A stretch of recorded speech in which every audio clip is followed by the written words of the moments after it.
Okay, this short video is to show you what to do if you get any issues or if your water or room heater isn't responding. Okay, what we've got, the whale system here. You can press that button, it's not working, or it's giving an error signal.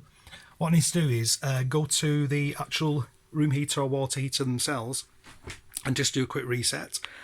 Now, on this particular eldest model, it's found under the seats. On the left hand side, this is the water heater. I can tell it's a water heater because we've got the cut-off switch, which is used for winter time. And over here we've got a red button.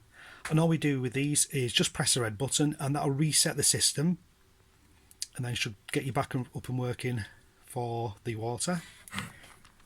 On the room heater, also the same thing. We've got a red button which is right down there. Okay, and we'll just press that and that should bring us back up and working.